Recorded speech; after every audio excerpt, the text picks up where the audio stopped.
Hello everybody, and welcome back to Rag-venturediaries YouTube channel, the home of outdoor challenge and adventure. I've been asked by a couple of people if I'll go through the kit and equipment I'm going to take when I run the Tenzing Hillary Everest Marathon. So, that's what this video is all about. Here's the kit and equipment I'm going to take with me on the Everest Marathon.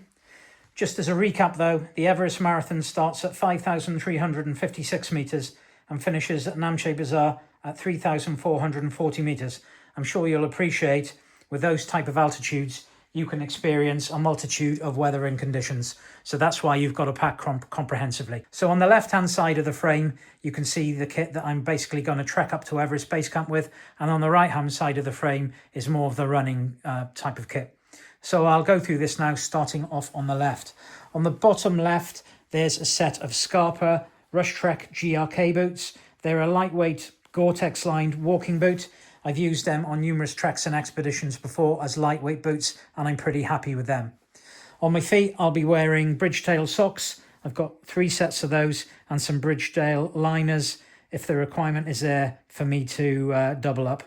I've got that flexibility. Some underwear and then some runderwear. Couple of sets of those. Everything will be packed up in the Sea to Summit kit bags. So inside my kit bag there, it's all individually waterproofed, ensuring none of it gets wet and renders it unusable. In terms of hydration on trek, it's really important at night that you've got some Nalgene bottles so that the staff can boil some water up for you, put it in those. You've got hot water bottles then that you can use in your sleeping bag. And when the water cools in the morning, you've got a couple of litres ready to put into your bladders for trekking. I've also got another bottle there which can double up as a pee bottle should it be required. In terms of the headwear, lightweight warm hat, sun hat and a couple of buffs. Really important to take buffs when you're trekking up to Everest Base Camp. Really dusty trails, and with yaks transiting up and down those trails, you can get a lot of dust on the lungs, and that can result in the kumbu cough. So take one of those, wear it religiously. Then I have got some base layers and some merino wool t-shirts and leggings, so that can meet the requirements of evening temperatures. I've got a sun hoodie and a casual shirt. One set of shorts and a set of mountain equipment trekking trousers. So in terms of the warm layers, I've got a Jotnar windproof mid-layer fleece, which packs down really small at night, which is an excellent piece of kit. And then a mountain equipment synthetic down jacket. Same again, packs down really small at night, excellent piece of kit.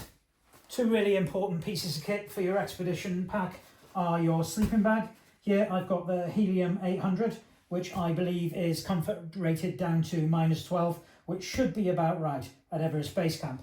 And I've also got the mountain equipment Annapurna down jacket here, which is an expedition style jacket. And I've worn that up to 6,500 meters in some harsh conditions. And that has proven a solid piece of equipment over the years. So really excellent. So I shouldn't struggle for warmth there. I have a pair of salopette style over trousers, and they're the Skolder by Jotnar. Really excellent piece of kit, able to zip from your waist right down to your ankles if you're caught short. And then I've got a 3-ply Gore-Tex jacket there, which is again a mountain equipment Lotzi jacket.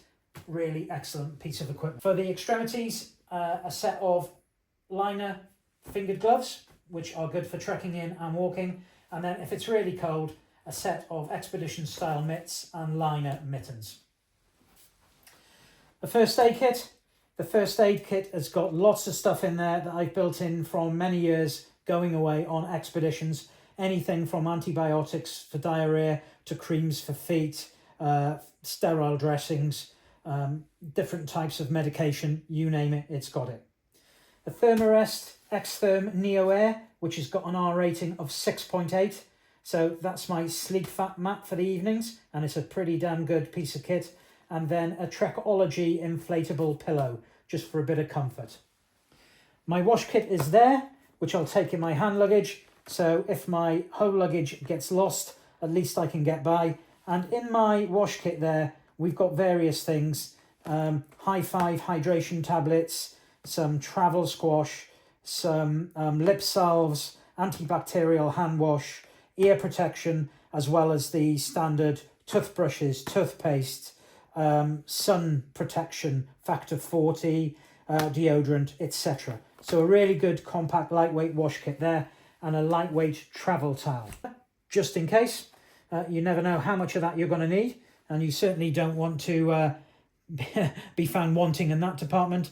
But I've also got a couple of Sea to Summit dehydrated ration packs, just in case I have any issues with my diet on the way up, or I'm feeling hungry, or there's a lack of energy. Even when I'm at base camp before the race, your appetite goes when you're at altitude. So if I'm really struggling, it gives me some flexibility to maybe cook those up using the hot water that the Sherpas have boiled up, and maybe I can, get some energy in that way. All of this will go into my kit bag, which will be ported by the Sherpas. And so to that end, all of that has to be below 10 kilograms in weight. And some of that will go into my day pack, which I've got an Osprey Mutant 52 litre there. So I'll be able to carry everything that I want during the day. And I've got a pair of Lecky aluminium Sherpa trekking poles. Really important that you've got good, strong aluminium poles on your trek to Everest Base Camp. I've witnessed before on expeditions people with carbon poles and those poles snapping. So you just want to go bargain basement, get a good, strong, heavy pair of aluminium poles for your way up, and then for your run down, you can resort to your more performance carbon style poles. So moving on to my running equipment then. So on my feet, I'll be wearing the Saucony Exodus Ultra 3, which I've used on numerous ultra marathons this year, and they've proven to be really comfortable and excellent trainers for me. And on those, I'll have a pair of micro spikes or yak tracks, which if the conditions dictate up at Everest Base Camp, I'll put those on so that I can get through the snow and the ice with a bit of grip. And as you can see from those, they're really lightweight, and when the conditions are more favourable, I can whip those off and put them into my ultra vest. My ultra vest is the Salomon Advanced Skin 12, which I've been using for a couple of years now, and I really like it. Fits well and is comfortable. And I'll have the Salomon Ultra pole quiver on the back of that. My poles are the Lecky Ultra Trail FX1 with the shark grip, which are really quite lightweight, and I quite like those, and particularly the shark grip. So I'll be using those when required. I'll have a couple of 500ml flasks, which are standard for the vest, but I'll also take another spare flask with 500ml. So my normal hydration can go in these, and if I feel a requirement for a flat Coke or something fizzy, I can hopefully get that at one of the aid stations and put it in that spare one there. Standard ultra running kit now. So a pair of lightweight running trousers with taped seams, a running jacket. This is the normal type of stuff you'd need if you're participating in a UK type of ultra.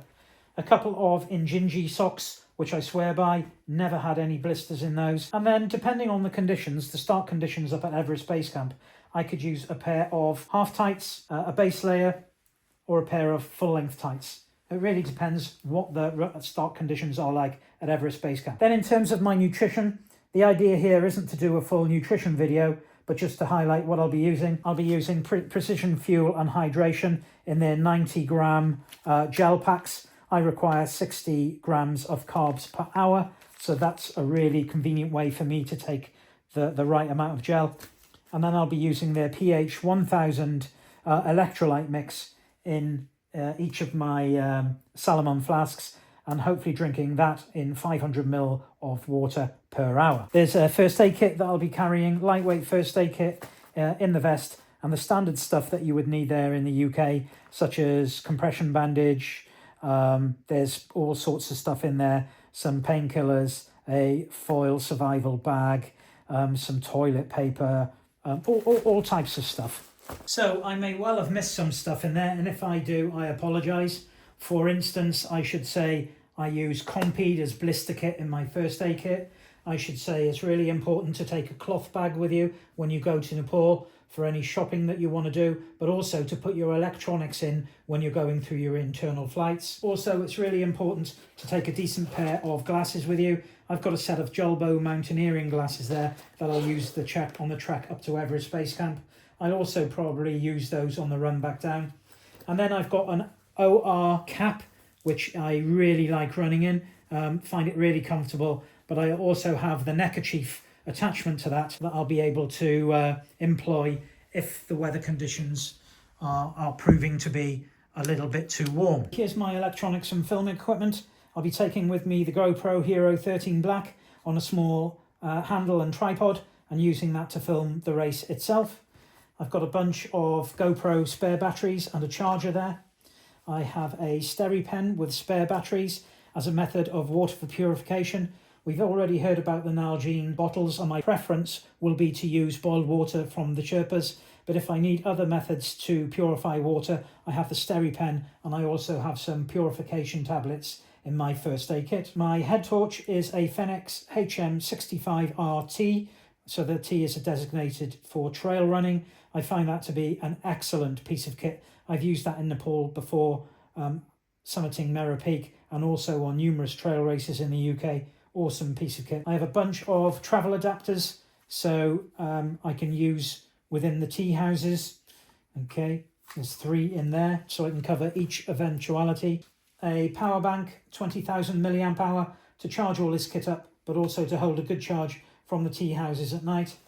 And then a pouch with a bunch of adapters in it, a Thermarest flex tail inflator, my heart rate monitor, various bits and pieces, spare batteries in there again. And then finally a bunch of microphones so that I can get better sound when filming with my my phone.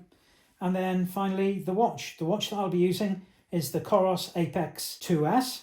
I've managed to download the route for the Everest Marathon onto this. So not only will I be using it to record time, distance, elevation, heart rate, but I'll also be using that for navigation to check that I'm going the right way, although it is a pretty linear route. So that's it in terms of electronics. And then finally, during transit, I'll be taking a bum bag. This will have currency in it, my passport in it, and any miscellaneous bits and pieces that I need to have close to hand. All of that needs to be within 15 kilograms. Flying from Ramachap in Kathmandu into Lukla, you're allowed to have 10 kilograms in your hold luggage and 5 kilograms in your hand luggage. If you exceed that 15 kilograms, then you need to pay for that. I don't think the charges are excessive, but I'll be making best effort to get all this equipment, kit and equipment, under that 15 kilograms limit. So please bear in mind, the kit and equipment that I'm taking is what I feel that I need to be successful at the Tenzing Hillary Everest Marathon. I've been out to that part of Nepal a few times before, and I think I've got my equipment requirements fairly well dialed in. If you've any comments to make or any questions about that kit and equipment, please feel free to comment down below. Even better, please like and subscribe to this channel. The race is on the 29th of May, and shortly after, I'll aim to get a video up on the channel for you to have a look at.